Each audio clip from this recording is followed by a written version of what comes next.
Ok.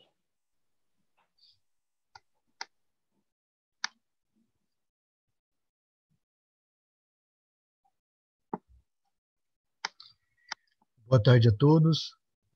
Estamos aqui, então, para mais uma sessão do nosso evento semanal, Ensino de Línguas e Violência, que tem como objetivo conhecer todos os trabalhos que estão sendo feitos, que relacionam, de algum modo, o ensino de língua e violência, para buscarmos uma forma de pensar esse vínculo que seja mais efetivo e que traga para as preocupações mesmo com os programas de ensino, com as políticas oficiais na sala de aula, desse vínculo que o ensino de língua tem com a violência.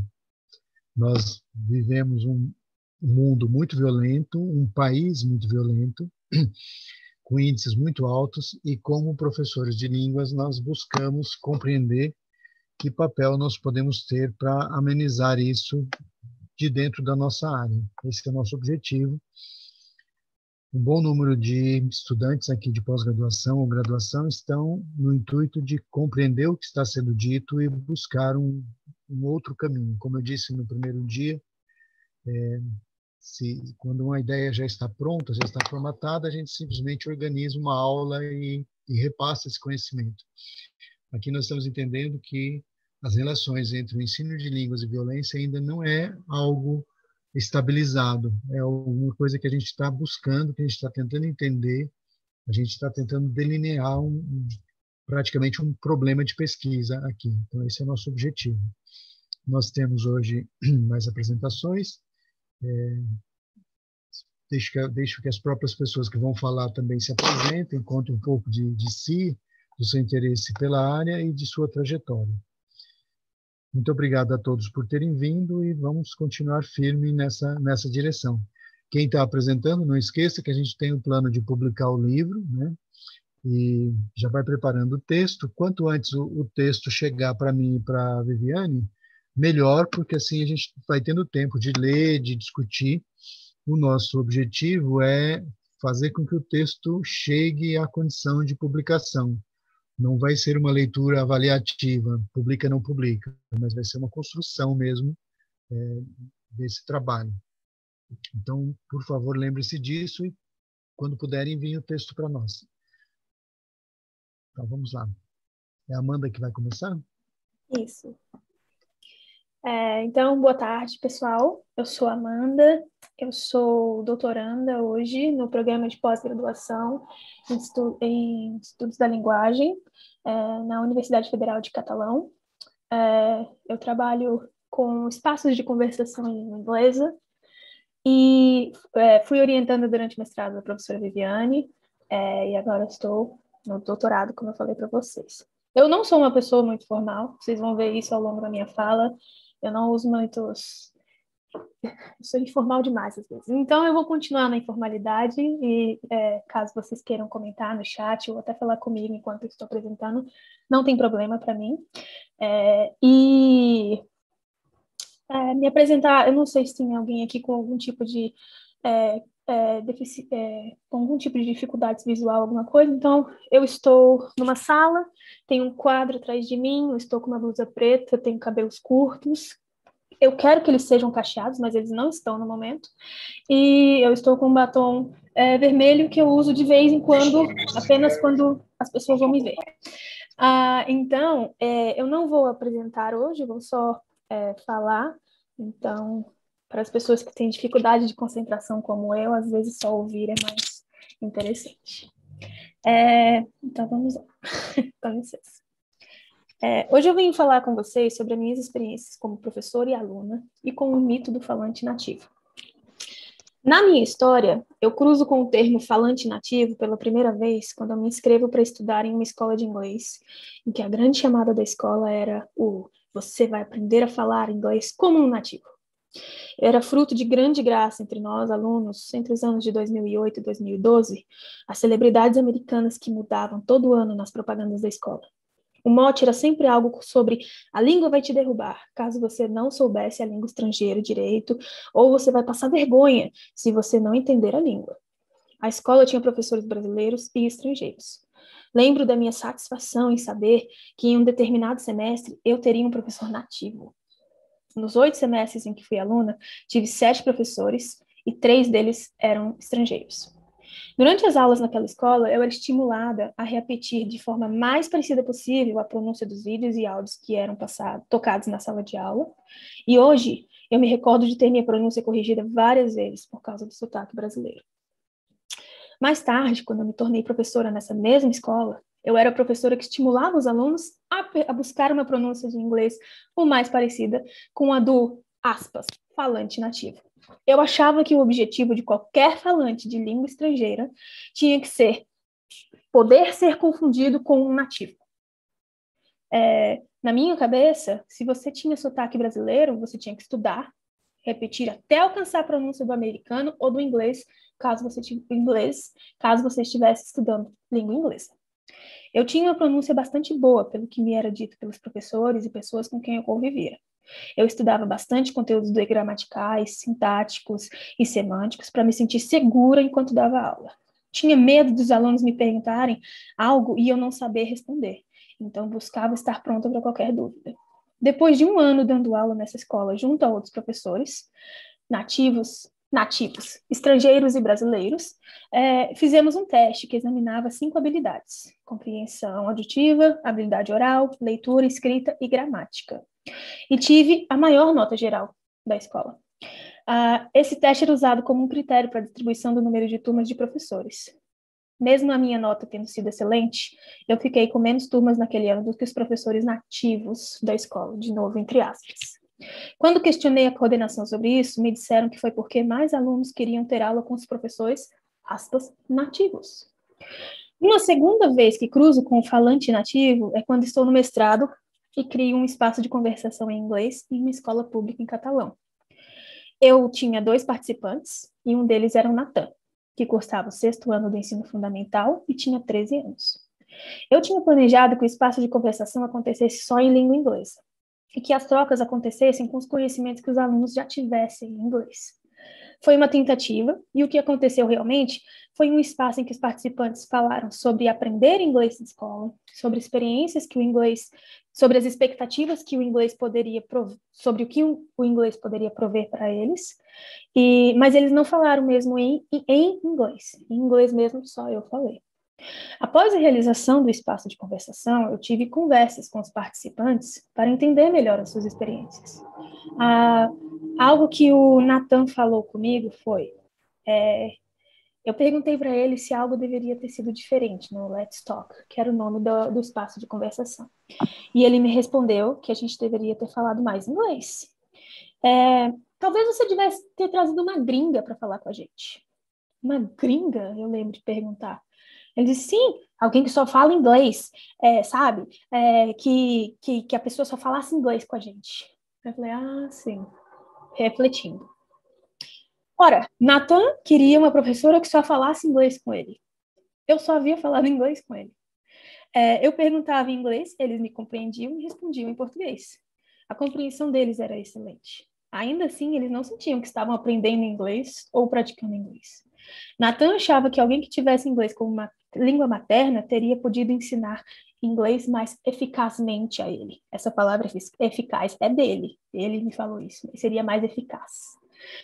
Eu sou uma professora de inglês proficiente, com certificações, com notas boas em TOEFL e CPI, mas ainda assim, ele acreditava que o inglês seria melhor ensinado por uma gringa. Ali, na escola pública em catalão, o mito do falante nativo estava presente. Algo que já me incomodava passou a me incomodar ainda mais. Quem é esse falante nativo? Ele existe realmente? Onde eu consigo emitir a carteirinha de falante nativo?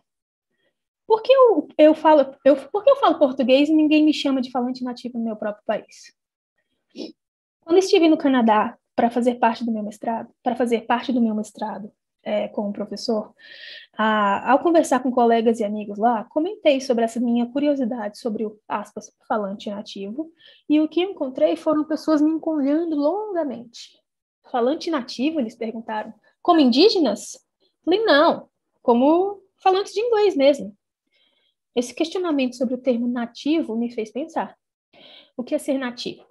Porque o americano e o britânico, porque o americano e o britânico vêm ao Brasil e são falantes nativos, e eu que sou brasileira, e as aulas que eu leciono são no Brasil, não sou professora nativa.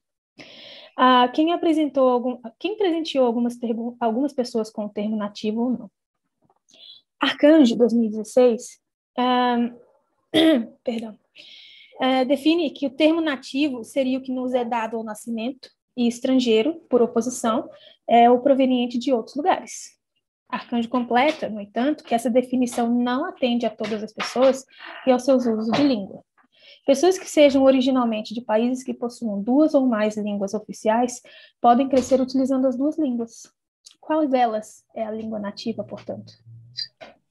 O uso da palavra nativa e outros termos para rotular línguas é, de acordo com a autora, algo que acontece em relação ao status conferido à língua e ao valor político e cultural atribuído a ela. Dessa maneira, o ensino e aprendizagem de línguas estrangeiras seria sempre influenciado pelo foco nos falantes nativos de Estados-nação, que seriam a terra natal dessas línguas.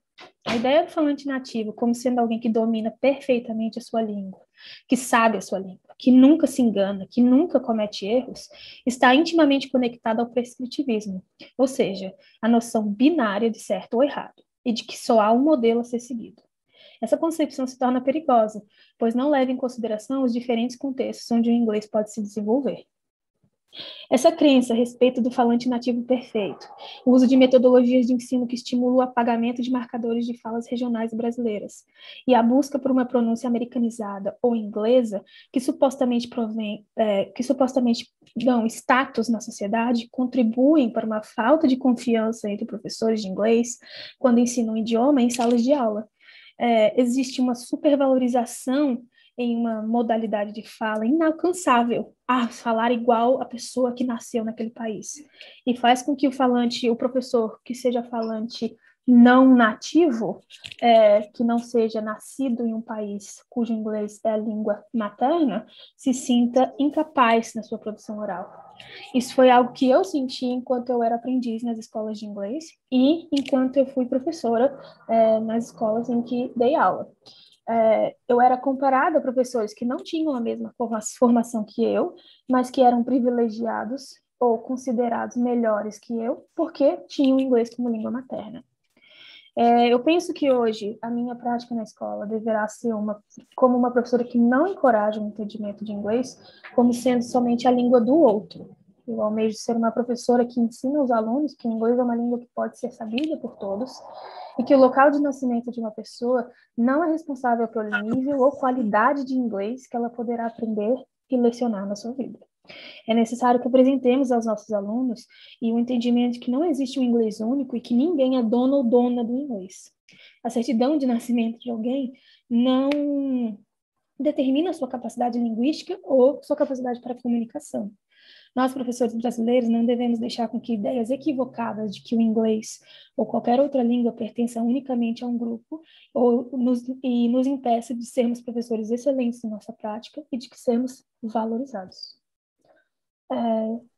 Não foi algo muito longo hoje, mas eu quis trazer essa minha experiência com o termo falante nativo, que eu sei que não é só minha, muita gente também já encontrou esse termo e, por vezes, se sentiu diminuído por ele. Obrigada.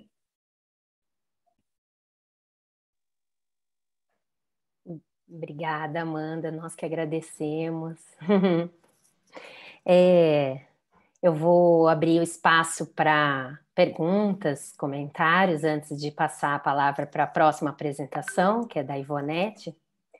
E eu queria comentar, né, algo que eu senti falta, né, na sua apresentação, provavelmente você tenha refletido sobre isso. Por um lado, essa fala do Natan de querer uma gringa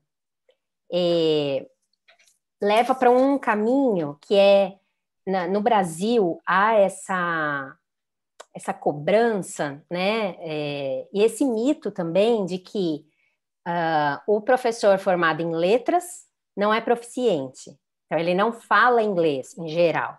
E aí há essa cobrança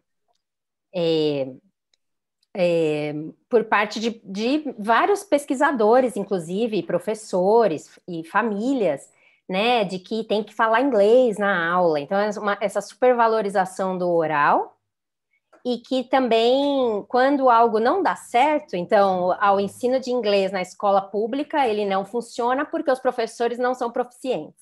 Então, leva para esse caminho de pensamento, e que a sua experiência nos mostra que não tem nada a ver, porque você é uma professora proficiente em inglês, mas mesmo assim o espaço de conversação não aconteceu. Esse é um caminho, né? E esse você falou.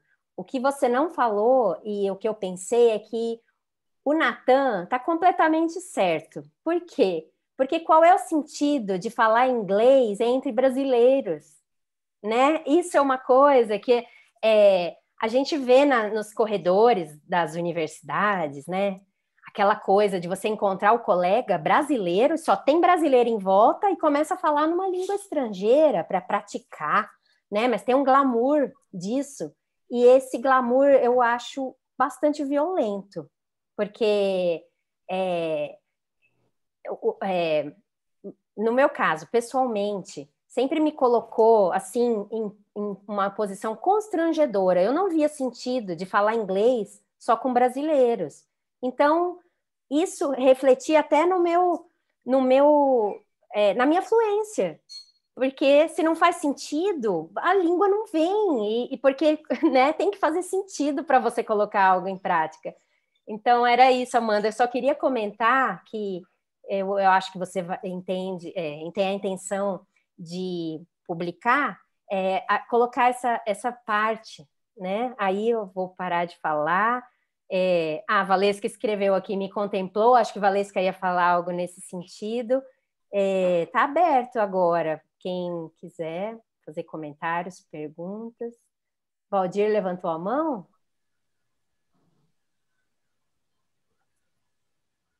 Valesca quer falar antes? Léo? Eu gostaria de fazer um comentário bem rápido. Quando eu comecei a dar aula de inglês também, eu tive essa mesma sensação de esse mito do nativo em inglês. E daí, eu acho que a Amanda até conhece o professor que eu vou citar agora, o Léo Coutinho. Ele me emprestou um livro que falava justamente sobre isso, eu não vou me recordar o nome do livro agora, mas era um livro que falava sobre isso, sobre o ensino de inglês e sobre esse mito do nativo americano, né? Sobre o mito da pessoa que fala inglês nativa e etc, etc. E se isso existe de verdade, o que é o nativo e etc. E daí, nesse livro, ele citava um exemplo, e eu queria só citar esse exemplo aqui também, porque eu acho muito interessante contar essa história. Que era um professor, né? Ele já tinha PhD, doutorado, né? E ele foi fazer uma prova para ser aprovado numa universidade brasileira. E ele foi para ver se ele podia ser aprovado nessa universidade, para ver se ele poderia ser um professor dessa universidade. E daí, quando ele fez a prova toda em inglês, porque ele ia ser um professor de inglês na universidade, né? E daí os professores da banca falaram que depois que ele saiu da sala, eles estavam julgando, né, entre eles, e eles falaram que não queriam aquele professor na universidade porque ele não tinha um inglês típico americano. E daí o escritor do livro estava nessa banca. E daí ele fala, mas o que é o inglês típico americano? E ele fala, não, ele não fala o inglês nativo. Só que eles tinham passado os últimos 20, 30 minutos antes daquele candidato entrar na sala, falando que não existia um inglês nativo, uma coisa assim, sabe? Não existia esse inglês perfeito, não existia um falante nativo, não existia essas coisas. E daí, logo em seguida, eles criticaram o cara e falaram que não queriam aprovar a candidatura do cara na universidade, porque ele não falava o inglês típico nativo, etc, etc. E daí era só um comentário que eu queria fazer, porque ainda existe esse certo preconceito, né? Se você não fala o inglês que é com aquele sotaque perfeito, entre aspas, né? Se você não fala daquela forma certinha, você é julgado. Eu não quero falar que eu fui julgado, porque eu acho isso errado, mas tipo, eu falo de uma forma um pouco diferente. Eu falo com sotaque mais puxado para um lado europeu, e daí as pessoas dentro do lugar onde eu trabalho já fizeram piadas por causa disso nas minhas costas. E, tipo, eu sei que isso é meio bosta, mas, tipo, não é porque você não fala da maneira nativa americana que isso tá errado, sabe? Que o seu inglês tá errado. Não é porque você fala TH com som de F que isso tá errado, entendeu? Tá tudo certo. Tá tudo bem, o inglês é para ser falado da maneira que você conseguir ser falado e ser compreensível. Se você está sendo compreensível, para mim é isso que é importante, né? E era só esse o meu comentário. E parabéns para Amanda, porque eu acho que seu trabalho ficou maravilhoso.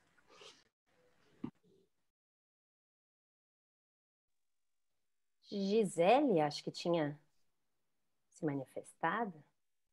Pessoal, um comentário muito breve, é porque nós vamos apresentar semana que vem, e a gente está terminando de organizar a fala, e tudo que você comentou agora, Amanda, me lembrou muito o que nós vamos tratar semana que vem, que tem a ver com o evento em si, né, que é maravilhoso, que eu acho que é a primeira vez que eu estou falando de um evento que a gente está falando de violência linguística, né, que a gente está discutindo sobre isso. E de tudo que você disse, Amanda, de quem pertence a essa língua, né? Quem que é o nativo, essa discussão toda, a Bell Hooks, ela tem um capítulo no livro, né? Educação Libertadora, que ela vai falar no capítulo 11. Oi? Que ela vai falar sobre o que é língua, né? E aí ela vai discutir isso, essa língua do opressor e quem está aprendendo essa língua, e é como a Vivi falou, né? Essa questão do sentido. Qual que é o sentido de aprender língua, né? Então, se a gente for considerar, a Valesca comentou aqui, também do negligenciar, né? Então, assim, a importância é fazer sentido. A partir do momento que faz sentido, Vivi, não é violento, né? Então, se é um acordo entre todos ali, né? Vamos fazer essa comunidade agora imaginada, como a Valesca disse, né? Para a gente poder conversar. Por que não conversar, né? Nesse idioma? Então, assim, não é para exibir um status no corredor da universidade, né? Ou para escrever sale na porta da loja, né? Porque, de fato, é um status, né? Então, a gente precisa entender em que grau essa violência chega quando a gente está falando de língua. Então, Amanda, quando você expôs, né, tudo bem, mas espera aí, eu tenho meu certificado de proficiência, né? Por que esse aluno ainda está insistindo que ele quer alguém que só fala inglês, se eu estou falando só inglês com ele aqui dentro desse espaço? E aí, Viviane, eu fico pensando no que você disse, como que esse processo de ensino de língua estrangeira dentro do Brasil, nesses espaços que nós ocupamos, é violento ao ponto da gente ter signs, né, ali o cartazinho com português e um corte dentro, que ele é proibido dentro do ambiente de sala de aula. Então, assim, obrigada, Amanda, você trouxe uma reflexão importantíssima, e não só da perspectiva de nós, professores, mas também dessa perspectiva desses alunos. O que o Natan está expondo aí é uma crença que ele aprendeu, né? Dentro da comunidade ali que ele frequenta, há essa crença, né? Que o português ele é proibido dentro do ambiente de sala de aula, que eu quero falar inglês, né? Só com quem fala inglês. Então, eu acho que a gente precisa estar muito consciente de todas essas problemáticas. Só isso, obrigada. Eu queria também colocar uma coisa para considerar, Amanda, que é na variação linguística. Eu dei aula ontem, uma aula que eu gosto muito de dar na turma de linguística daqui, sobre o fato de que a gente aceita muito pacificamente que língua portuguesa significa língua portuguesa e ponto, né? A gente não chega a explorar nos textos que a gente lê qual o significado de língua portuguesa ali naquele texto. Então, se o gramático está falando ensino de língua portuguesa significa uma coisa. Se é o linguista, se ele for um semanticista, é uma coisa. Se ele for um variacionista, é outra coisa, né? E eu parto daquela frase que é quando a gente se apresenta para um estranho, né, fala, eu sou professor de português, ele sempre fala, eu não sei português, eu sou uma negação em português. Na verdade, ele está recortando ali uma parte da língua portuguesa que ele acha que é a dele e a outra parte que ele acha que é a do professor. Ele não está dizendo eu não sei a minha língua, ele está dizendo eu não sei português, ou seja, se português é isso que você ensina, então eu sou uma negação. E, bom, o que ocorre é que a gente cultiva isso na língua portuguesa. A gente cultiva um desprezo à variedade linguística, mas e quando não há um desprezo, nós criamos uma ilusão de que ela está incorporada. Então, quando nós falamos, mas ele fala português, isso é português mesmo, é uma concessão que a gente está fazendo porque lemos textos de sociolinguística e etc.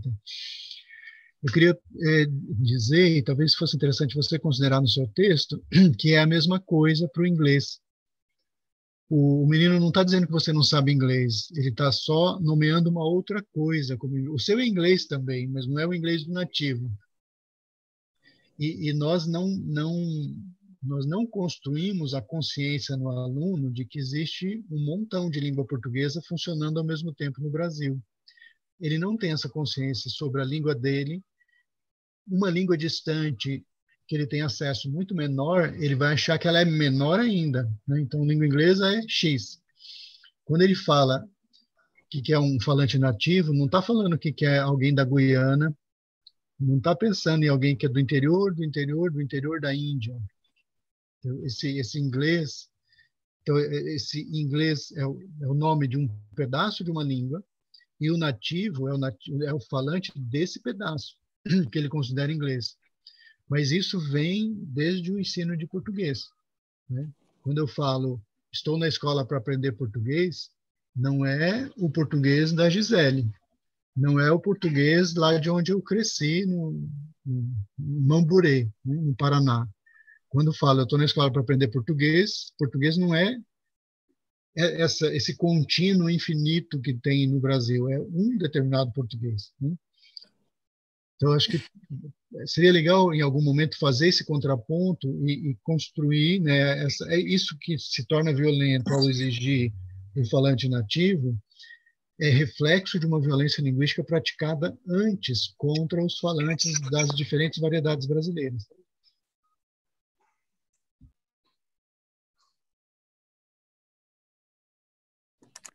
Também queria... eu não sei se eu atropelei alguém. Não, fui eu, Mayara, pode ir? Ai, Amanda, eu gosto tanto do seu trabalho. Eu não sei se ele já está no repositório da UFO. Não, da UFO não, perdão, da UFCAT. Mas eu quero muito ter em mãos, porque eu quero muito ler o seu trabalho, a sua dissertação. E aí uma coisa que eu fiquei pensando, eu já venho pensando nisso nos outros encontros, mas na sua apresentação em específico, eu fiquei pensando mais ainda, que é algo que não foi comentado, né, mas também talvez não tenha sido seu foco, que é a questão da capitalização, né? O quanto que é isso tudo, o mito nativo, do falante nativo, é capitalizado, ele serve, exatamente, e o quanto essa capitalização linguística, ela é violenta também. Então, na verdade, eu acompanhei a defesa, a construção do trabalho de uma amiga que ela se doutorou aqui na FCL, e a tese dela é justamente sobre capitalização linguística, a abordagem dela é discursiva, Foucaultiana e tudo mais, mas ela trabalha toda essa questão, então, com um slogan de escolas particulares, que é um fenômeno também muito brasileiro, né, essa questão de escola particular de língua estrangeira. Quando a gente conversa com estrangeiros, de pessoas de fora, tem que explicar para esse estrangeiro o que é escola particular de línguas, que é uma coisa que não acontece em todo lugar, já é bastante brasileiro, e o quanto isso é capitalizado, e na verdade, assim, o quanto a capitalização, ela é opressora, ela é violenta, um processo absolutamente violento, né?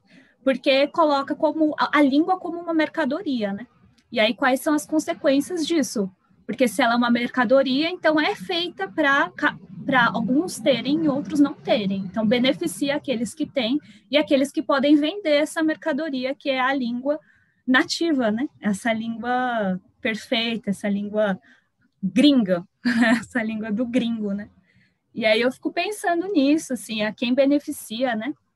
A quem beneficia. E quanto que isso, quais são as implicações, quais são as consequências no espaço público? Então, na escola pública, o seu projeto foi dentro de uma escola pública. Quais são as consequências dessas ideias que nós também concordamos e reproduzimos do mito do falante, do mito do falante nativo nesses espaços, como na educação pública? Quais são os efeitos disso? Fico pensando que aí nós também vamos ficar produzindo essa violência, né?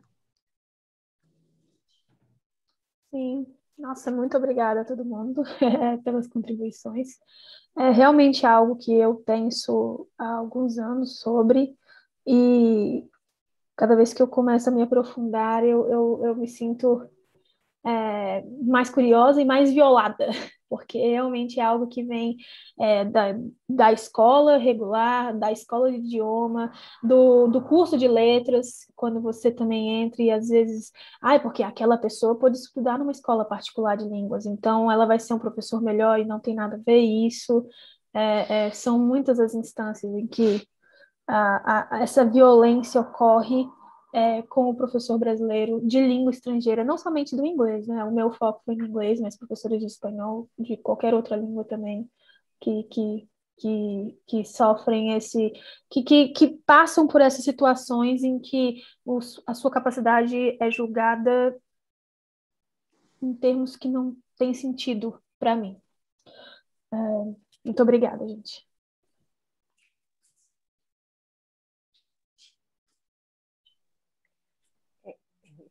Eu parei um pouquinho que eu estou tentando ler aqui o que o Ricardo escreveu. Não sei se você quer falar, Ricardo.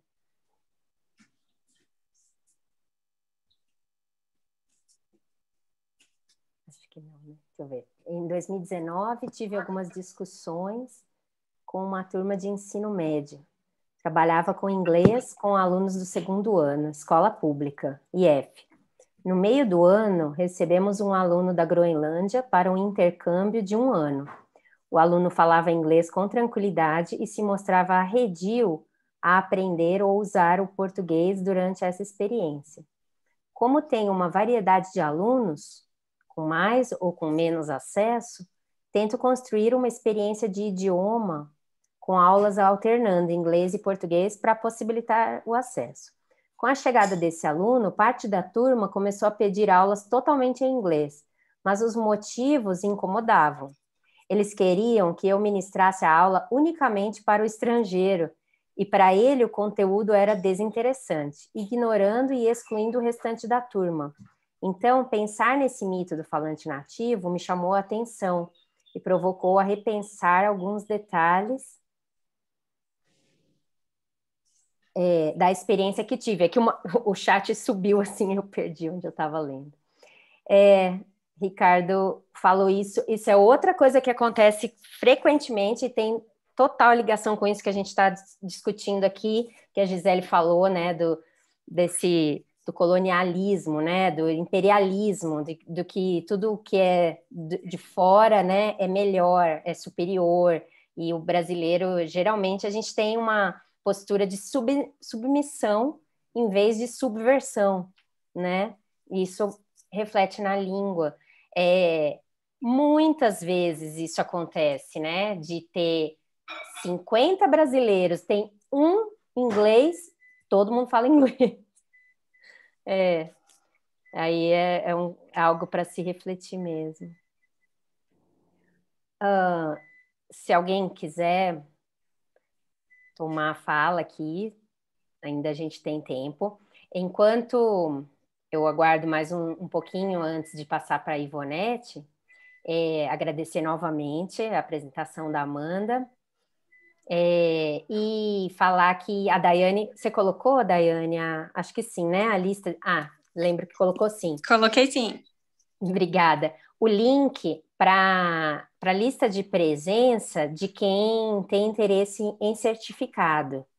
E também para todos que, às vezes você não tem interesse em certificado, mas você falou, apareceu aqui, e isso vai ser transmitido pelo YouTube. A gente precisa de uma autorização que já está, eu acho que está, né, Daiane, na lista de presença, da autorização de imagem, atendendo a LG. Isso, tá sim.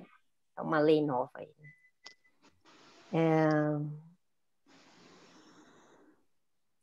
Bom, então é isso. Aí eu peço para que vocês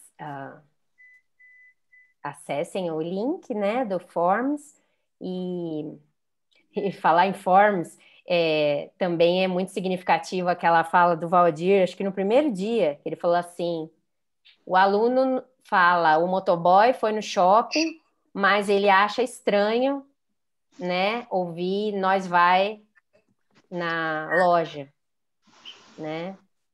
Então isso diz muito também a questão do inglês na nossa vida.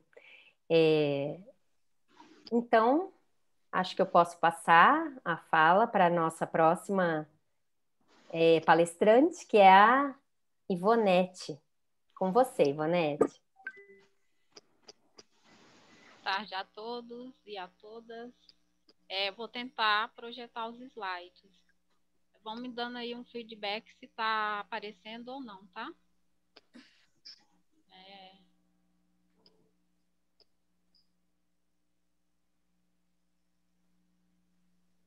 Enquanto a gente aguarda o slide, Ivonete, a sua voz está bem baixinha. Se tiver como aumentar ou falar mais alto ou perto do microfone. Eu vou ter que falar mais alto. Melhorou um pouco? Um pouquinho, sim. Eu acho que Nós estamos vendo, tá? Os slides. Aí, se você puder colocar na tela cheia, fica melhor. Cliquei aqui para ver se vai para modo apresentação. Foi? Foi. Eu estou com um problema, eu acho que nesse fone, não sei, ele é novo, e aí estou sempre ouvindo essa reclamação de que está muito baixo. Então, assim, se ficar muito ruim, vocês me avisam, tá? Me avisam para que eu possa falar um pouco mais alto, não sei. Ainda está muito baixo? Não, tá bom. Tá bom, dá para te ouvir, Ivonete. Obrigada. Então, vamos lá, então.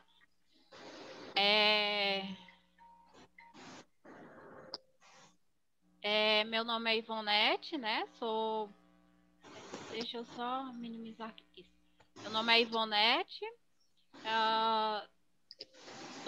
Tenho dupla titulação em Letras Português pela Universidade Federal de Goiás, Regional Catalão, e Universidade de Coimbra, Portugal.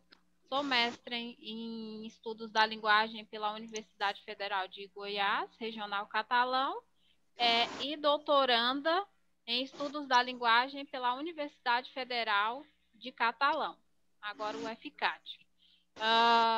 Estou sob a orientação da professora Maria Helena de Paula, né? Sou também professora efetiva do município de Uberlândia e sou bolsista CAPES. O trabalho que vou apresentar se intitula como a oficialização da língua portuguesa e violência, análise comparativa dos documentos oficiais do Brasil e de Moçambique.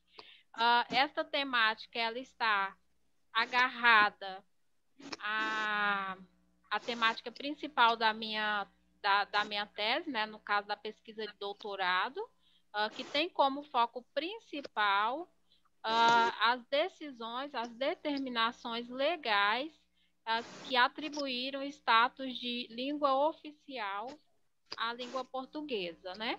No caso, na lusofonia, especialmente no Brasil e em Portugal.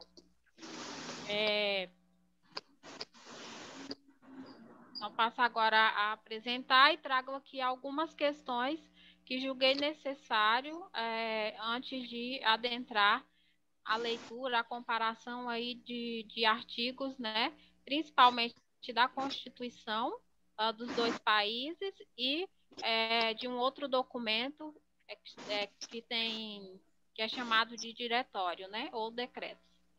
Então, antes de qualquer coisa, é preciso pensar que a língua ela é fundamental. A língua é fundamental para o nosso desenvolvimento como um todo, né?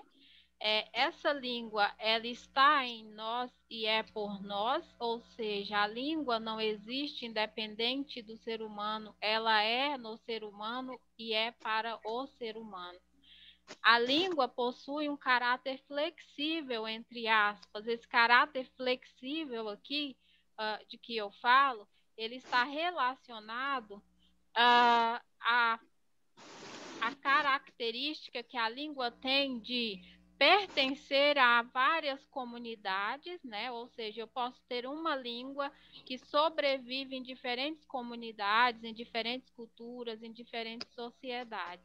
Então, eu julgo aqui que a língua ela tem esse caráter flexível, porque ela se deixa estar em ambientes, em culturas, em comunidades diferentes. A existência da língua depende do passado histórico dessa comunidade ou destas comunidades, da comunidade linguística, da sociedade, né, daquele povo que a usa, no caso. É esse passado histórico que vai justificar, né, principalmente a sua existência ali na comunidade, uma vez que a língua ela é uma herança, né, cultural. Este passado se constitui por diferentes ações e decisões que afetam diretamente tanto o uso quanto, e aí eu digo especialmente, as funções da língua. Sobre o uso, incidem aquelas decisões que dizem, determinam, né? Determinam qual norma deve ser utilizada, onde deve ser utilizada, de que modo deve ser utilizada essa língua.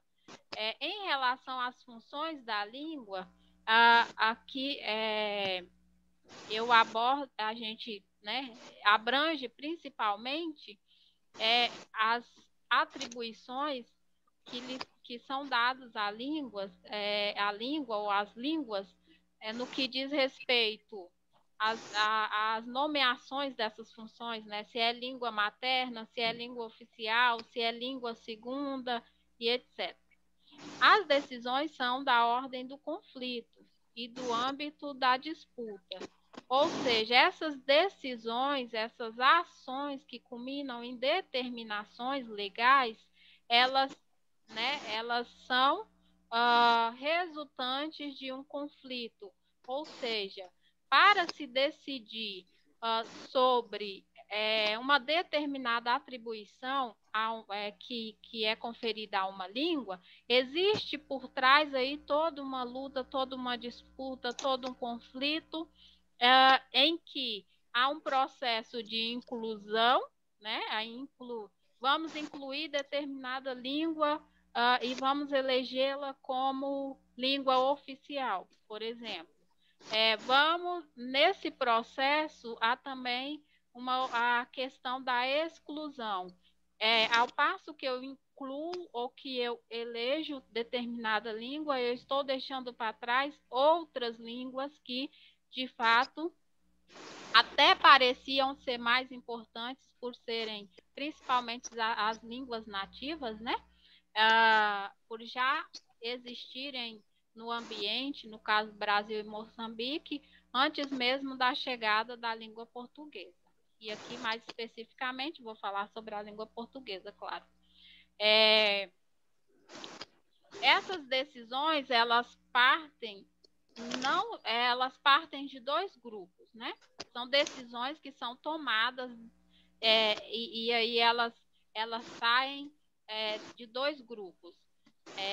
Esses grupos a gente chama de grupos decisores, né?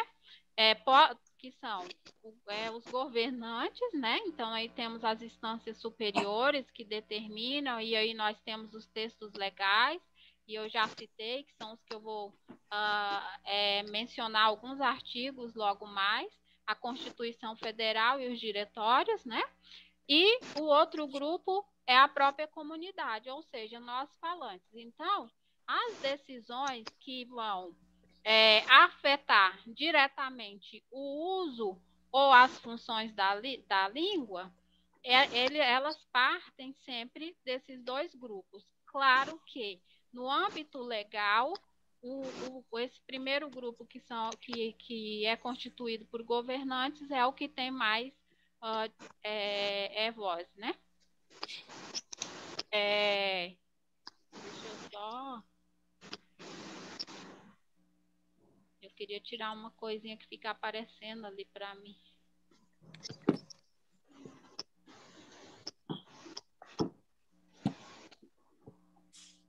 Aí. Voltou para vocês ou continua? Porque aqui para mim tinha saído. Agora não está apresentando sua tela. Não. Antes estava, aí quando você mexeu, parou. Eu acho que eu vou ter que voltar aqui. É porque...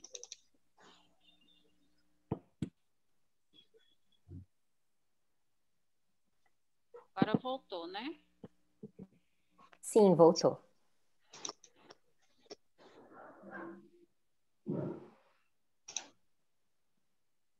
Tá ótimo. Tá, então essas decisões, elas estão dentro do tema políticas linguísticas, ou seja, né, as políticas linguísticas, elas têm como foco as ações, as decisões e as determinações que dizem respeito tanto ao planejamento de corpos quanto ao planejamento de status. O planejamento de corpos, ele está agarrado à questão do uso, o que deve e o que não deve ser usado, isso no âmbito mais das decisões de instâncias superiores, e depois eu tenho, e também parte aí pela, né, é empreendido também por nós, comunidade. A comunidade em conjunto também decide o que deve e o que não deve ser usado na língua, né? E aí existem as cristalizações, existe aí uma força que não é individual, mas é em conjunto e acaba culminando num resultado que tanto pode ser positivo como negativo, tá? É preciso frisar isso. Então, essas decisões nem sempre são negativas e nem sempre elas são positivas. Elas passeiam aí por esses dois aspectos. E o planejamento de status está agarrado à questão das atribuições que são dadas à língua, né? As funções da língua, se é a língua materna, se é a língua oficial, assim como eu já disse. Só para contextualizar, eu trouxe aqui algumas datas importantes sobre a chegada da língua portuguesa, tanto no Brasil quanto em Moçambique. Então, no Brasil, a língua portuguesa ela chegou com o advento da colonização, né? Em 1500, chegou Pedro Álvares Cabral com todo o seu grupo ali, os portugueses que estavam indo para outro caminho, isso que conta a história, né? E aí, por um acaso, acabaram chegando nas terras brasileiras. Claro que a colonização e o processo colonizador, ele não se deu, não foi efetivo de início, porque estavam em terras estranhas, desconhecidas, então era preciso tentar estabelecer uma relação para depois criar-se um caminho para efetivar de fato os ideais da colonização, né? Que é a expansão territorial, a conquista e etc. Somente em 1532 é que a colonização, ela de fato é empreendida no Brasil, né? Em 1754, cria-se o Diretório dos Índios, ou seja, há aí uma elaboração que é um texto legal, né? Tinha força de lei na época, e apenas em 1757 que esse diretório ele foi de fato publicado. Mais à frente eu vou trazer os artigos que serão alvos dessa discussão, mas o Diretório dos Índios, gente, ele tinha como foco a civilização do indígena. Ou seja, os portugueses achavam que os índios não eram, os indígenas, né, não eram civilizados. Então, para civilizá-los, eles precisavam passar por esse processo.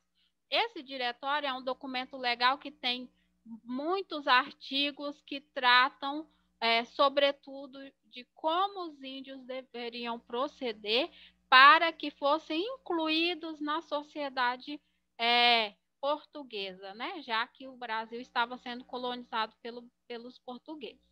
Em 1822, o Brasil torna-se independente e ainda assim continua em mãos de português, né? No caso, o rei Dom Pedro, que decidiu não voltar a Portugal e aí a independência ela sela uma ruptura entre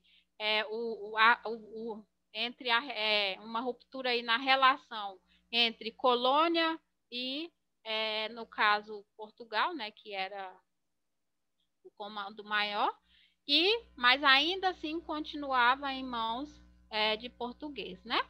Em 1824 surge a primeira Constituição, disse que é brasileira, porém, ao ler o texto, a gente percebe que é uma Constituição com a cara da Constituição portuguesa, que na época foi elaborada também. Então, essa Constituição ela tinha como principal foco,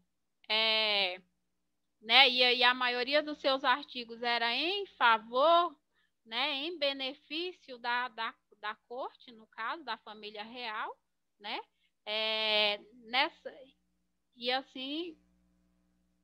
E entre 1824 e 1888, que aqui foi reelaborado a Constituição Brasileira, e aí a gente tem esse texto vigente até hoje, claro, com algumas emendas e tal, mas entre 1824 e 1888, houveram outras constituições. Não priorizei aqui, por quê? E nem no meu trabalho lá do doutorado, porque a única constituição que faz menção ao uso da língua portuguesa como oficial é a de 88, né? Então, aí eu tenho 2 documentos na história que fala diretamente sobre o uso da língua portuguesa, que é o Diretório dos Índios e a Constituição de 1888, que está em vigência até hoje, né? Em 1889, temos então a proclamação da República, né, em que o Brasil sai de fato das mãos do governo português, digamos assim, né, do reinado, né, a queda aí do Império. Em Moçambique, a história ela não é diferente, porém com períodos diferentes, né? Em 1884, 85, ocorre a Conferência de Berlim, que é um acontecimento marco que dá o poder a Portugal, né, e a Espanha a dividirem o território africano ali, os países africanos, sobretudo Moçambique entrou aí nessa história. 1930 acontece de fato a colonização em Moçambique. 1954, assim como aqui no Brasil tivemos Diretório dos Índios, lá em Moçambique temos o Estatuto do Indigenato, que tem o mesmo foco, que é civilizar os nativos, né? Como se eles não tivessem como se eles não possuíssem identidades, e aí, para que fossem aceitos na civilização portuguesa, era preciso passar por um processo, né, de civilizatório. Em 1975, temos então a independência de Moçambique. 1990, temos aí a Constituição da República, que está em vigência até hoje. Passo agora a apresentar alguns artigos, né, sobretudo os que de fato mencionam sobre o uso da língua portuguesa, e aí eu passo pela ordem de tempo mesmo, de cronológica, né? Primeiro eu vou falar sobre o Diretório dos Índios e sobre a Constituição do Brasil, depois sobre o Estatuto do Indigenato e a Constituição de Moçambique, e depois a gente faz uma comparação. Tá? O que eu trago aqui, pessoal, é uma proposta de reflexão sobre a questão da oficialização da língua portuguesa, tendo, né, aí por trás desse processo um ato violento.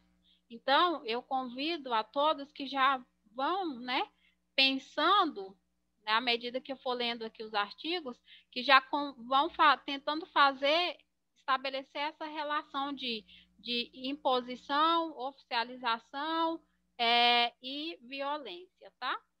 Dentro desse processo que depois resulta nessas determinações legais. Então, tem o Diretório dos Índios, né, que foi elaborado em 1755 e tornado público em 1757.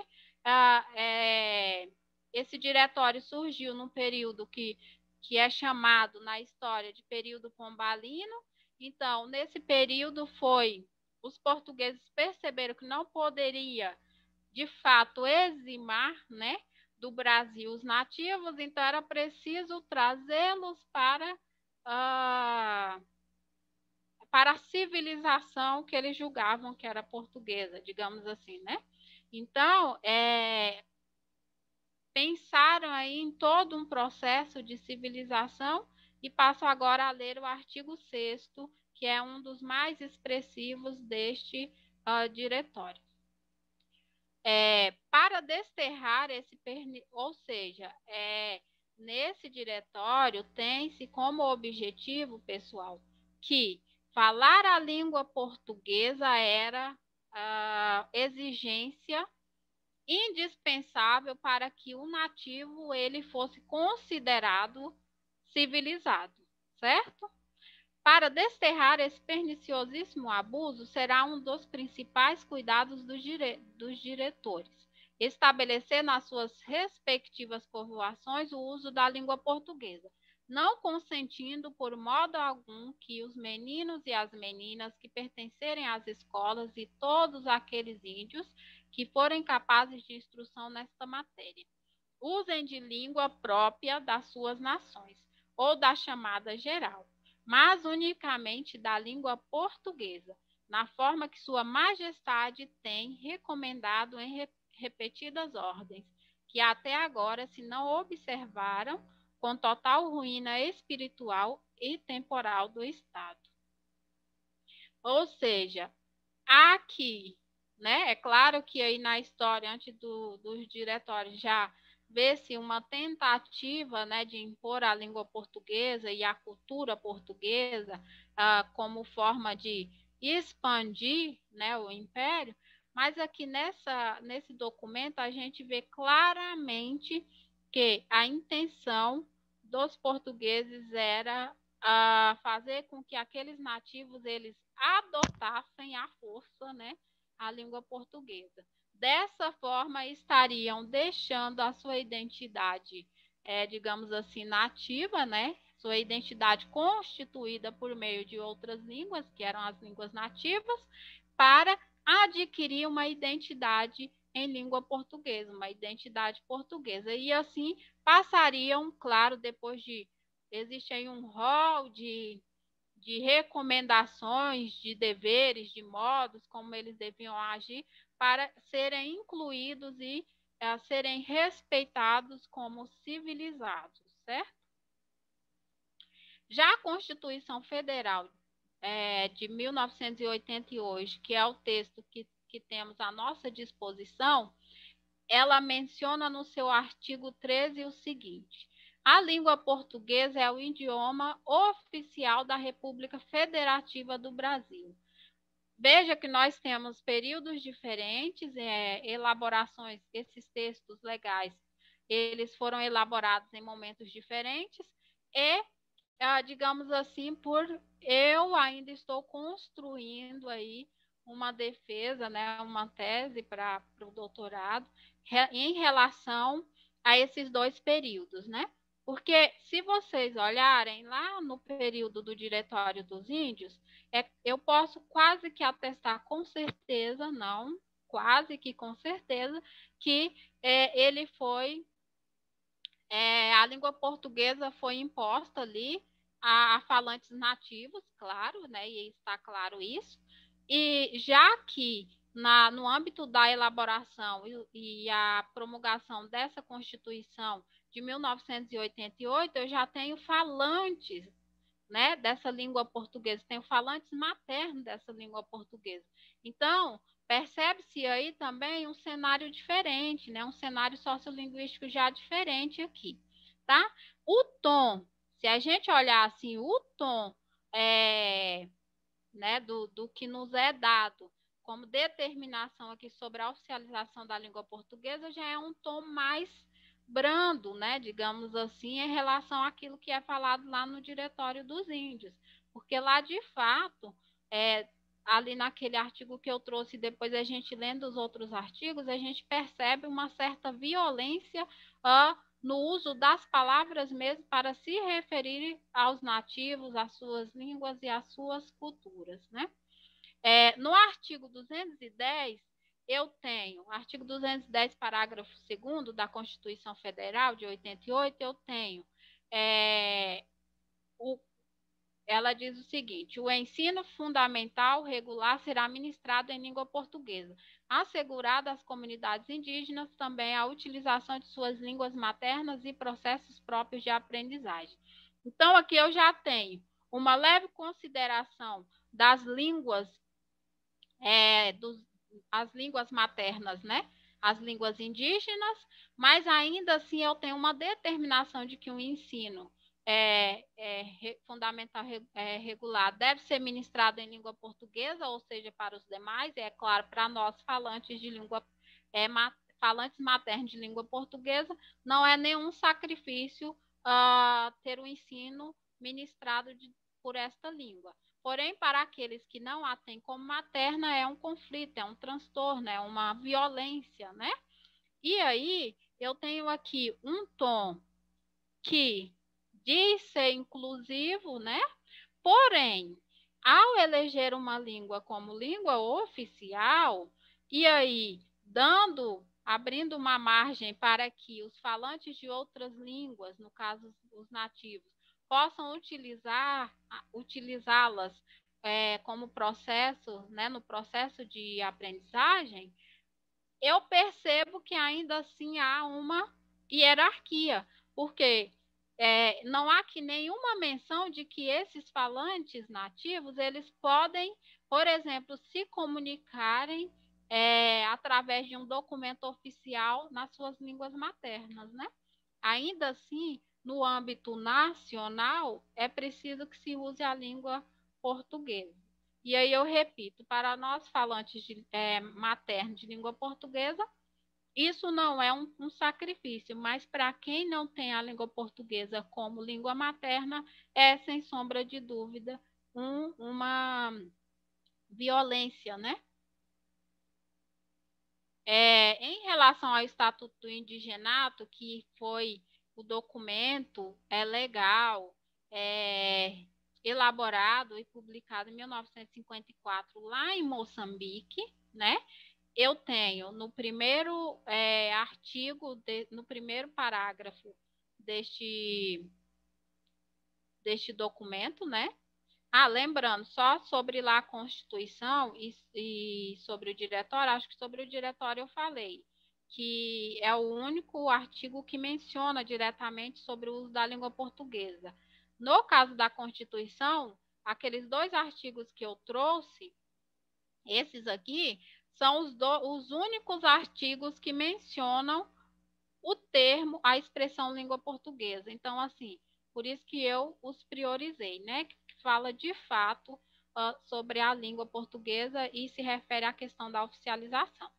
Então, aqui no parágrafo 1º do Estatuto do Indigenato, e agora já se refere a Moçambique, eu tenho o ensino a que este artigo se refere procurará sempre difundir a língua portuguesa mas, como instrumento dele, poderá ser autorizada o emprego de idiomas nativos. Fica claro que os idiomas nativos só deveriam ser usados para facilitar a aprendizagem da língua portuguesa, né? Então, eu tenho aqui também um discurso, né? Determinações que, de fato, quer arrancar os indígenas, né, a identidade linguística dos nativos, né, impondo a eles uma outra identidade linguística, no caso da língua portuguesa. O parágrafo 2º diz: aos indígenas habilitados com o ensino de adaptação ou que mostrem pela forma que a lei prevê desnecessidade dele, é garantida a admissão ao ensino público, nos termos aplicáveis aos outros portugueses. Ou seja, se você tivesse uma certa desenvoltura, né, mostrasse interesse e se adaptasse com facilidade ao uso da língua portuguesa, já era incluído naquele grupo, né, socializado, né, no grupo português, e a partir de então era considerado um indivíduo social, né, que foi socializado, certo? E veja aqui também mais um discurso, mais uma determinação que traz esse tom violento, né, de imposição de uma língua aos falantes falantes de outras línguas, né, no caso. O artigo 56 diz: pode perder a condição de indígena e adquirir Pode perder a condição de indígena e adquirir a cidadania o indivíduo que prove satisfazer cumulativamente aos requisitos seguintes: falar corretamente a língua portuguesa. Eu trouxe aqui, lá nos é dado, acho que 4 requisitos, 5 requisitos, mais ou menos, mas que menciona de fato a língua portuguesa é esse aqui. E se olhar, prestarmos atenção no tom, é muito violento. Falar corretamente a língua portuguesa, né? Hoje, para nós, falantes de língua portuguesa, é preciso se discutir o que é corretamente falar a língua portuguesa. Imagine naquele tempo, para os nativos, né? Falar corretamente a língua portuguesa, o que devia ser isso, né? Então, eu passo a Constituição da República de Moçambique, né, de 1990. O único artigo que menciona sobre a língua portuguesa é o artigo 10, e para dizer que na República de Moçambique a língua portuguesa é a língua oficial. Creio eu que o legislador, ao decidir, né, ao redigir tais textos na Constituição, nas constituições, tanto do Brasil e de Moçambique, creio eu que há aí uma ideia a falsa ideia de unificação linguística, né? Que eu tenho apenas a língua portuguesa, então todos os falantes falam língua portuguesa, então não precisa provar por A mais B, basta dizer que é a língua oficial e todo mundo vai usar, né?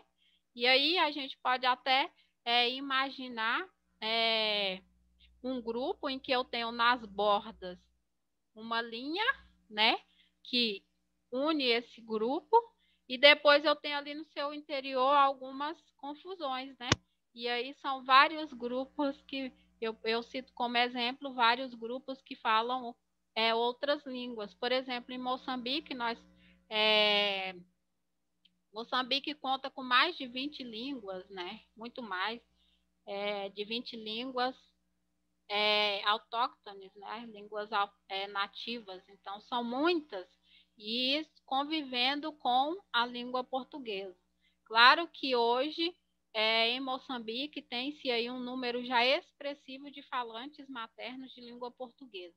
E no Brasil nem se fala, né? Porque o Brasil acho que é o país que mais tem falantes no mundo de língua portuguesa. E aí eu pergunto para vocês, a violência na língua ou a violência ela está na língua ou é da língua, né? A reflexão é mesmo sobre essa questão. E aí eu digo, a língua não possui caráter segregador, excluidor, selecionador e etc., né? São seus falantes que a manejam como pretendem, ou seja, a flexibilidade da língua nos permite, né, usá-la conforme achamos que devemos, né? Ela é flexível, ela é em nós, está por nós. Então, por isso que a gente percebe esse caráter, essas ações com caráter violento, né? Porque eu costumo pensar que a língua, ela não é violenta, ela não possui um caráter violento. Somos nós os responsáveis por atribuir a ela essa característica ou não. Porque se a língua possuísse um caráter violento, ou se ela fosse segregadora, ou excluidora, ou seletiva, digamos assim, ela não estaria para todos, né? Veja que a língua portuguesa é falada em várias partes do mundo, então eu tenho variedades de uma mesma língua, né? Existindo aí em diferentes comunidades, em diferentes culturas, né? Então, essa língua, ela não pode ter esse caráter, né, de excluir. O processo de... Todo o processo de planejar, todo o planejamento de status, sendo mais específica, todo o planejamento que culminou na oficialização dessa língua em diferentes comunidades, foi empreendido por falantes, né? Por pessoas que tinham ideais X e se apossaram utilizaram a língua para concretizar esses ideais. Então, aqui eu trago essa reflexão e espero depois ouvir contribuições de vocês, mas, por hora, penso que a língua não tem esse caráter de excluir, né? Porque se assim o fosse, ela talvez eu não falaria, não falasse língua portuguesa, vai que a língua, né, a própria língua portuguesa não me quisesse como falante dela, e não é bem assim, né? A língua não existe fora de nós, ela está em nós. Então somos nós os responsáveis por usá-la, né, utilizá-la de tal forma. Já para terminar, né, já concluindo, então, podemos dizer que as decisões que afetam as funções da língua muitas vezes, uma ação violenta, né? É uma ação violenta, é uma ação sangrenta, né? Como foi o processo colonizador, né? Todo o processo de colonização, se a gente for olhar, segue mais ou menos o mesmo caminho. Depois tem aí algumas diferenças a depender do espaço onde isso ocorre, da história do local, etc., né? Dos ideais, mas no geral percorre o mesmo caminho. O caráter flexível da língua nos dá a possibilidade de usá-la para fins negativos ou positivos, né? Então, assim, não é a língua sozinha que chega e diz: você deve parar de falar sua língua materna porque agora sou eu a língua majoritária. Não. Então, existe aí por trás sempre conflitos, né? Existe aí por trás uma... como eu vou dizer? Existe aí por trás uma hierarquia, uma luta, e depois o resultado disso a gente vê nos textos legais, né? Como eu já mostrei. E também não precisa ser só textos formais, né, legais. Existem outros meios, como eu disse, nós falantes, a própria comunidade em geral, ela também decide sobre o uso da língua, ela também decide sobre a questão das funções, né? Embora as determinações legais elas sejam coercitivas, né? Eu não tenho o direito de decidir se eu uso ou não uso, né? Mas essa é uma discussão longa, né? E é por esse lado, mais ou menos. Então, as línguas suplantadas resultam de ações e decisões muitas vezes violentas, né? Vem reafirmar o que eu disse lá no início. Embora a língua portuguesa no Brasil e em Moçambique tenha raízes que remetem, né, à colonização, não reflete um caráter excluidor. Então, assim, não podemos dispensar, não podemos de forma alguma negar que a língua portuguesa ela chegou ao Brasil por mãos, né, pelos portugueses, pelos colonizadores, e que todo esse processo não foi bonito, não foi saudável, não foi harmônico, foi um processo sangrento, difícil, que eximiu aí muitos grupos, muitos nativos, né? Não só os nativos, depois os africanos também sofreram muito com a questão da escravidão e etc. e tal. Mas a língua hoje falada nesses espaços, ela representa a cultura desses espaços, né? Então, assim, eu penso que a gente precisa ter muito cuidado ao tratar a língua portuguesa nesses espaços como uma língua meramente colonial, né? Nós não podemos negar essas raízes, não podemos negar esse passado, porém hoje é a língua que nos serve, né? Nós, falantes maternos da língua portuguesa, certo? As políticas linguísticas empreendidas em prol da suplantação de uma determinada língua seguem quase sempre o mesmo caminho. Então, eu tenho aí decisões que vão, né, afetar diretamente o uso ou as funções da língua, e todo o processo que está por trás dessas decisões, ele é excluidor, né? Infelizmente, ele exclui para eleger ou para incluir uma determinada língua. Aqui algumas das referências sobre um pouco do que eu falei, e é isso. Espero que tenha ficado compreensível e espero ouvir algumas contribuições. Obrigada.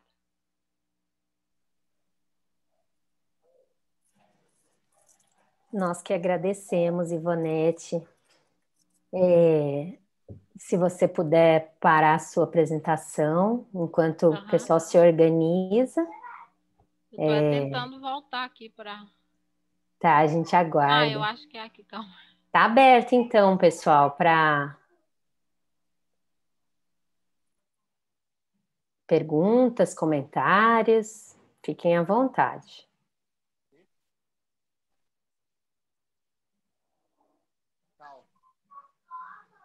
Tá? Bianca, pode falar, Bianca. Oi, professora. Consegue me ouvir? Vocês me ouvem? Sim. Então tá bom. A minha pergunta vai para a Ivonete. Eu até dei um print aqui no slide dela. Deixa eu retomar aqui. Então, Ivonete, eu gostei dessa perspectiva sua, dizendo que a língua não possui caráter segregador, né, excluidor, selecionador por si só. Aí você diz, seus falantes a manejam como pretendem. É uma inquietação, assim, a respeito das reflexões e até mesmo dos temas do colóquio.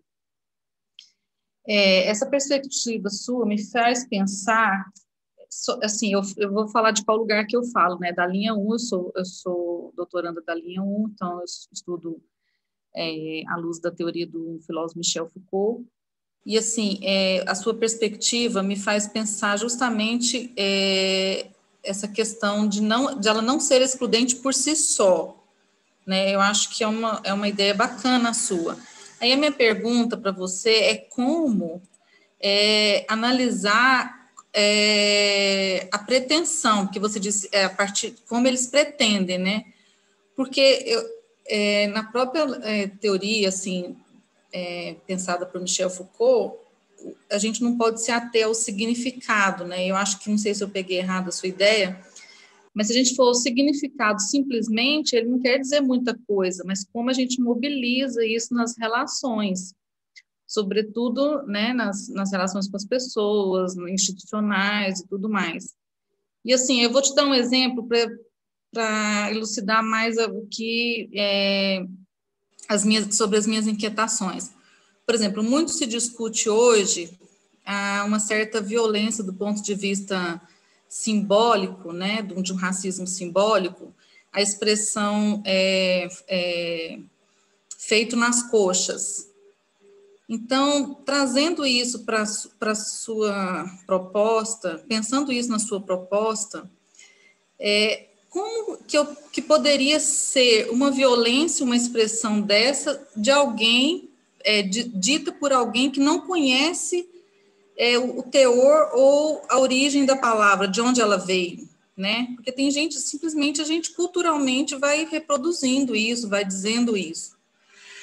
E aí, aí eu penso assim, quando a gente vencer as discussões sobre o fazer nas coxas, né, sob a perspectiva de um simbolismo violento, histórico, cultural, a gente cai em outras expressões que, se pensadas isoladamente, elas são violentas, né? Por exemplo, eu acompanhando um grupo outro dia indígena no Instagram, no History, né?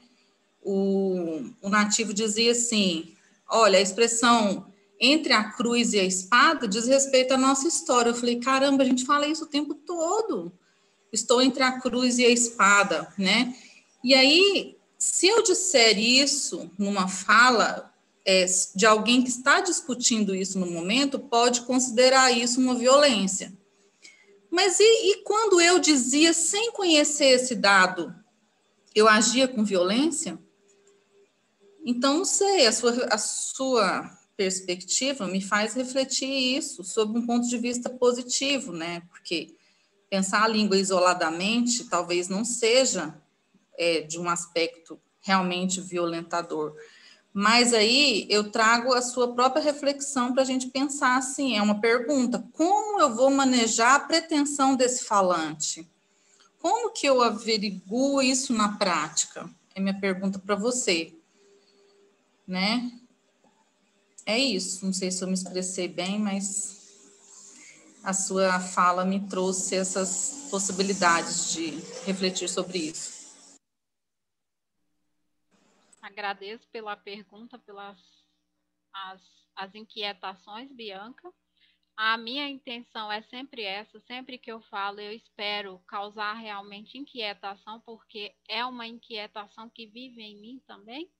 E nós só vamos chegar a eu não digo a uma, né, uma definição, a um conceito, a uma resposta determinada, digamos assim. Eu não acredito que a gente vá chegar, mas a gente vai conseguir justificar alguns pontos desses questionamentos que a gente tem. E é isso que eu pretendo com a minha tese, né? Chegar e apresentar algumas justificativas para esses questionamentos e não determinações. As suas considerações, elas são pertinentes. Quando eu coloquei isso ali, eu pensei também pelo lado aí dessa questão da linha da análise do discurso, né? Porque eu já li também algumas coisas aí. Então, eu pensei, tem a ver, né? Discorda, não discorda e tal. Mas dentro da perspectiva que eu abordo e que eu defendo, não há um caminho para se medir essa pretensão do falante. O que a gente tenta justificar, né, buscar caminhos para justificar, por exemplo, no caso daquilo que a Constituição diz e daquilo que os diretórios disseram, né? O que eu tenho ali são determinações que resultaram de imposições, né? E essas imposições foram o quê? Ações, né? Se a gente for pegar toda a história, que nosso tempo é curto. Mas se eu, por exemplo, for traçar aqui todo o processo histórico da colonização no Brasil, da colonização em Moçambique, a gente vai perceber que haviam ali ideais que foram concretizados ou não, né? Em parte sim, em parte não, que foram concretizados, e que esses ideais eles foram manifestados de forma concreta, por exemplo, lá no Diretório dos Índios, que impõe de fato que os indígenas, né, porque o termo índio traz aí um sentido pejorativo, e aí já há uma discussão também sobre isso. Então, assim, impõe que os indígenas eles não deveriam falar outra língua senão a língua portuguesa, né? Então, assim, e que se falasse as línguas nativas, que seria em prol da aprendizagem do português. Então, o ideal principal da colonização, entre outros, era que fosse introduzido, né? Não só a cultura portuguesa, né? Mas também a língua, e a língua ela é tomada como caminho, né? Para essa conquista, né? Para a conquista territorial. Então, como que eu vou expandir a cultura de um povo em um território estranho, senão impondo mesmo, né? Aquilo que eu estou levando. Então, a pretensão aí, quando eu falo que a língua, né?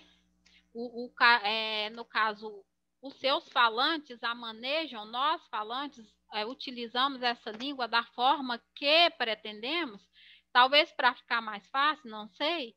Veja que nós, ao participar de diferentes situações no nosso cotidiano, estamos utilizando a língua da melhor forma que nos cabe, não é assim? Se eu vou fazer uma apresentação, então eu vou procurar mecanismos, né, se assim eu posso dizer, eu vou buscar o conhecimento que eu tenho da língua portuguesa, a minha língua materna, e vou tentar utilizá-la da melhor forma para atender aquela minha necessidade ali no momento. Se eu estou no momento descontraído com os meus amigos, né, obviamente eu vou usar eu vou interagir, né, por meio dessa língua, que é a minha língua materna, de uma outra forma. Não sei se está ficando claro, mas é bem por aí. Então, quando eu falo que a língua ela não possui esse caráter violento e que, né, somos nós que atribuímos essa característica à língua, porque ela está em nós e nós a utilizamos para empreender as relações sociais, né, que nos interessam, aí eu digo nesse sentido, né, que voltando aí à questão do assunto da apresentação, quando os portugueses, os colonizadores, decidem que a melhor forma de expandir a cultura, né, de crescer, né, criar uma sociedade, digamos assim, portuguesa, uma sociedade maior, né, neste território que nós chamamos de brasileiro, a melhor forma era impondo, né, a língua portuguesa, porque quando não havia essa imposição legal, e aí tinha-se vários grupos, né? Tinha aqueles que falavam, e aí temos a língua geral, tinha aqueles que falavam as línguas nativas, a língua geral, que era a língua, né, assim, que facilitava a comunicação entre todos e tal, e tinha os portugueses ali, e aí também outros falantes de outras línguas, né? Porque não foram, os portugueses foram os principais aqui no processo de colonização, mas vieram outros também. Então, a melhor forma, quando se quer fazer com que os indivíduos usem obrigatoriamente ou cumpram obrigatoriamente, né, determinados ideais ou determinadas regras, né, digamos assim, a melhor forma é por meios legais. Por isso que eu digo que nos diretórios, se a gente olhar, eu tenho ali palavras muito mais fortes, né, do que no texto constitucional. E aí eu retomo a questão do período, né, do momento em que foi elaborado cada um, né? Quando foi elaborado os textos constitucionais, já existiam falantes maternos dessa língua, né? E eu quero chegar a um ponto que eu não sei se vai ser possível, é descobrir se os legisladores eram já de fato, ou quantos, né? Se a gente consegue aí quantitar quantos falantes maternos da língua portuguesa existiam no período da elaboração da Constituição, né? Das constituições, e mensurar também lá no momento em que foi elaborado os diretórios. Mas nos diretórios fica muito claro de que ainda existia uma maioria falantes de outras línguas maternas, outras línguas que não português, no caso, que as tinha como materna. Não sei se eu te respondi. Você pode me dizer, Bianca, se eu te respondi. A minha intenção não é te dar uma resposta predeterminada. Eu gostei muito que você ficou com essa inquietação, porque eu tenho esperança que, de repente, você, da análise do discurso, tenha interesse em estudar também esses textos legais, e aí, quem sabe, nos trazer também um outro ponto de vista que pode ser aproveitado em outras áreas, sobretudo na minha, sabe? O que você me diz? Sim, eu acho que a gente encontrou uma via aí. Esclareceu bastante para mim. E aí eu até fiz uma pergunta no chat enquanto você explicava, não quis interromper, é que tem um texto do Michel Foucault, que é O Sujeito e o Poder, e ele diz que para a gente pensar o funcionamento, né? E eu acho que você abordou bem isso, até nessa questão que você diz aqui, no finalzinho da sua fala, né? Que a língua não possui esse caráter segregador, né? Por si só. Então, eu acho que é pensar o funcionamento, e o funcionamento, ele diz desse ideal de diminuir a liberdade, né? Porque no próprio texto lá do Sujeito e o Poder, no Michel Foucault, ele diz que a nossa liberdade, que há violência quando não há liberdade. A ideia é essa, não são exatamente as palavras dele, mas a ideia é essa, né? Então, eu acho que pensando o seu trabalho, assim, a sua explicação, se esses diretórios minaram a possibilidade de liberdade de as pessoas falarem livremente ou agirem livremente, então aí sim a gente pode pensar sob a perspectiva de uma violência, né? Eu acho que esclareceu bastante a sua explicação.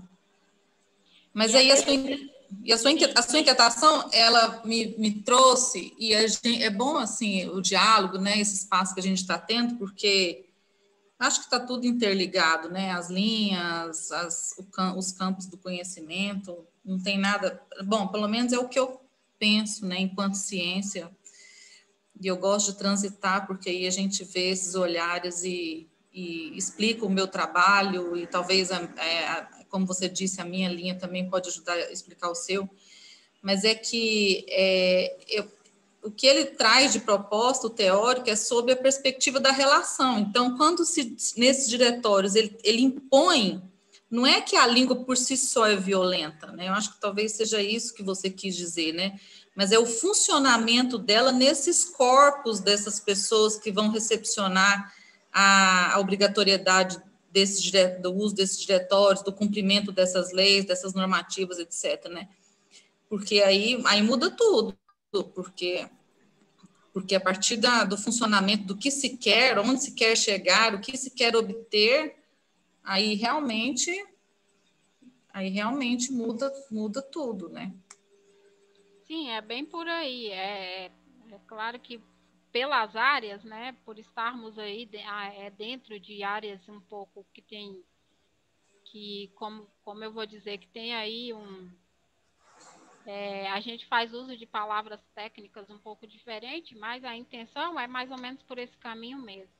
E essa questão da liberdade, ela é clara mesmo. Quando há uma determinação que impõe que você use a sua língua materna, há uma clareza aí de que há uma restrição da liberdade, né? Poxa vida, os portugueses chegaram aqui, existia já falantes nativos, né, já existiam pessoas aqui, e então agora querem que a gente deixe a nossa cultura, que a gente deixe as línguas para poder adotar a deles. Por quê, né? Para que fim, para que finalidade? Isso pensando com a cabeça desses grupos que muitos foram eximados, né? Outros foram tão violentados por conta dessa questão cultural e linguística, né?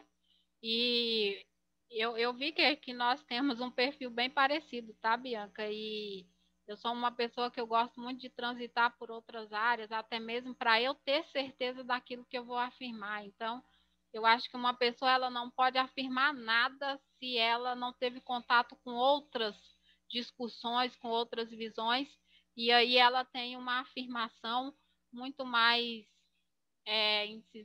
muito mais convincente, né, talvez, ainda que a nossa pretensão como pesquisador não é nunca trazer uma afirmação fechada, né? A gente afirma para depois ser contestado mesmo, e essa discussão é muito boa. Fiquei muito feliz com as suas colocações e depois, se você quiser, a gente pode empreender essa discussão né, e vamos que vamos. E é isso, agradeço. Gisele queria... Fica à Eu fiquei vontade. curiosa, eu queria ouvir a Ivonete falar a opinião dela. Eu tô que nem a Bianca, também fiz uns prints aqui enquanto você estava apresentando, Ivonete. E me chamou muita atenção aquelas informações que você trouxe, relacionando a ano e documentos, né? E aí esses documentos dentro de um contexto histórico específico. Eu não tinha ouvido falar ainda sobre a questão do diretório indígena, né? E nem sabia dessa questão do... E olha que já foi no século XX, né? 1900 e pouco, em Moçambique, que eles chamam de indigenato, né? E aí, analisando então essas informações que você trouxe, né, da sua fala e as minhas reflexões, e me fala o que você entende, né, e como você percebe o novo acordo ortográfico. Porque assim, a gente já, né, a gente que é da área de língua portuguesa, né, e dá aula sobre a questão da norma padrão, então a gente seguia um acordo ortográfico até então que era fundamentalmente de acordo com essa variante linguística de Portugal, né, a questão do uso dos tremas e tal, e aí em 1990 e alguma coisa, foi feito um novo acordo, né, que tentou se incluir contribuições de outros linguistas de outros países e até variações linguísticas desses outros países lusófonos, né, que tem a língua portuguesa como língua oficial. E aí a gente viu, e que entrou em vigor aqui no Brasil em 2012, se não me engano. E aí nós vimos, pelo menos eu vi, algumas reações de Portugal, né, de algumas pessoas portuguesas contra esse novo acordo ortográfico, né? Justamente porque ali, então, estavam sendo inseridas e consideradas algumas variações linguísticas que não eram somente de Portugal. E aí eu queria ouvir sua opinião, o que você acha disso, né? Que eu vi que o título do seu trabalho é um questionamento, né? Brasil e Portugal é a mesma língua, e aí depois você trouxe essas informações de Moçambique. Então, assim, se a gente está falando de documentação, e aí eu queria saber sua opinião sobre isso, se vocês já pesquisaram, né? Porque o novo acordo ortográfico, então, eu entendi que é um acordo, né? Para os países lusófonos, né? Eu queria ouvir um pouquinho. Você finalizou com uma outra coisa que rende outra, com uma palavra que rende outra discussão, né? É um acordo, de fato? Quem decidiu que seria um acordo, né? Me parece muito mais uma determinação, né? E aí está agarrado também a âmbitos legais. E eu me lembro que na época que eu estudei em Portugal, em 2012, quando eu fiz espanhol lá, e aí eu fui questionada pela professora de espanhol sobre o uso, né, do novo acordo ortográfico. E eu me lembro que eu respondi para ela o que eu não queria, porque eu ainda não estava, eu estava no primeiro ano de espanhol e depois, hoje eu percebo que eu respondi para ela o que eu não queria. Eu, tipo, afirmei algo que eu não era da minha concepção aquilo, né? Então, assim, Portugal não se satisfez muito com algumas coisas relacionadas ao acordo ortográfico, justamente porque vem tirar um pouco aquele foco, né? O paizão está abrindo portas para outras coisas aí, né? Então vamos ter que aceitar algumas questões que é das variedades, ou vamos ter que rebaixar um pouco, não sei. É uma reflexão que eu tenho sobre isso. Mas no geral, na minha opinião, na minha perspectiva hoje, e eu ainda não fiz um trabalho muito profundo sobre o acordo ortográfico, mas na minha opinião é mais uma tentativa de tentar unificar as comunidades lusófonas, né? As comunidades que falam língua portuguesa dentro de um padrão. E isso funciona, né, nos limites, mas não funciona internamente, porque a gente tem, veja, dentro do Brasil, nós temos variantes da língua portuguesa falada no Brasil. Em Moçambique é a mesma coisa, em Portugal também tem, porque eu percebi muitas, né? E nos outros países também tem. Então, se eu tento elaborar algumas regras que devem funcionar, veja, porque quando foi feito o acordo, se alguém aí achar que está contraditória a minha fala, pode dizer. Mas o que eu tenho entendido é que esse acordo, na verdade, ele está agarrado a uma ideia de que todos os países que falam língua portuguesa como oficial devem seguir aquele acordo, né? Naquele acordo existem regras que devem ser seguidas.